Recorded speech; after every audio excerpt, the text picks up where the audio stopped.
You wake up every morning, force yourself to follow the same routine, push through your tasks with discipline, and yet, something feels off. You're doing everything right, but deep down, you feel drained, uninspired, and stuck. The fire that once fueled you is now just smoke. This isn't burnout. This is something worse, losing the feeling. And without feeling good, the world tells you that discipline is the key to success. But what if I told you that discipline without joy is just slow self-destruction? You don't need to quit discipline. You just need to learn how to feel good while working. The better you feel, the faster you succeed. Let's talk about why discipline alone isn't enough. Most people think success comes from repeating the same routine every day. Wake up at 5 a.m., work for hours, sacrifice sleep, give up fun, and just keep going. At first, it works, but over time, it starts to feel like a cage. Think about this. Why do so many people give up on their goals? It's not because they're weak. It's because they lose the emotion behind their actions. When work becomes just another chore, your brain resists it. You start procrastinating, making excuses, or worse, doing the work but not putting in your soul. That's when success slows down. The truth? Discipline without feeling is like driving a car with no fuel. You can push it forward with effort, but it's exhausting. But when you feel good, work stops feeling like a punishment. It becomes a natural extension of who you are. Let's take the example of a young athlete, someone who used to love his sport. He trained hard, gave it everything, and enjoyed every second of it. He started focusing only on results. The pressure to win replaced the love for the game. No matter how disciplined he was, he just couldn't push himself the same way anymore. Then one day, his coach asked him, "When was the last time you played just for fun?" The athlete couldn't answer, forgetting the joy that made him great in the first place. The solution? He started setting aside one day a week to just enjoy playing. No pressure, no expectations. Within weeks, his performance improved, not because he trained harder, but because he reconnected with the feeling. Your mind and body are connected.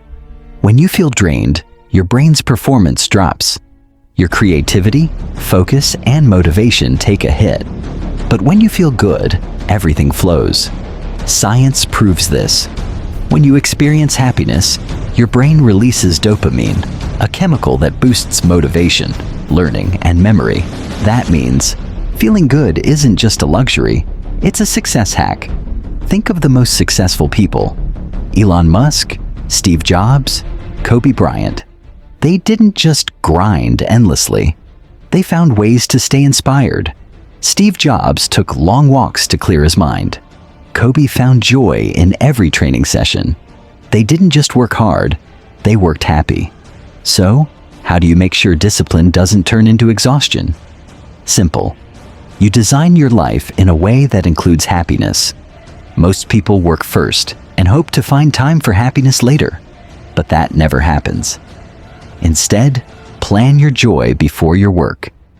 Every week, schedule at least one day where you do something that makes you happy, whether it's playing, going out, or just doing nothing.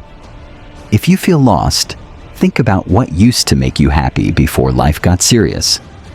What did you do as a kid that made you feel alive? Did you draw? Play music? Hang out with friends? Bring that back into your life. Sometimes the way we work is the problem. If you're forcing yourself to work in a boring, strict environment, your brain will resist it. Try working in a cafe, listening to music, or even changing your desk setup. Small changes can reignite your energy. Breaks aren't just about doing nothing. They're about resetting your mind. Instead of scrolling on your phone, do something that actually refreshes you. Take a walk, stretch, or talk to a friend. There was once a musician who loved creating music, but as he got famous, deadlines and expectations killed his passion. He started feeling trapped. Making music wasn't fun anymore. One day, he stopped everything and asked himself, what would I do if no one was watching? He realized that he missed just playing for himself. So he started setting aside time each week to make music just for fun. No pressure, no audience. What happened? His creativity exploded. His best work came not when he was forcing it, but when he was enjoying it. The biggest mistake people make is thinking they have to suffer their way to success. But the truth is, success comes to those who know how to balance discipline with happiness. If you ever feel like your work is draining you, stop and ask yourself, am I still enjoying this? When was the last time I did something just for fun? What can I do to make this feel good again? Because the better you feel, the easier everything becomes. Discipline is necessary, but it should never be a prison. The real secret to success isn't just working hard, it's working with joy. So, don't just grind. Learn to feel good. That's when everything changes.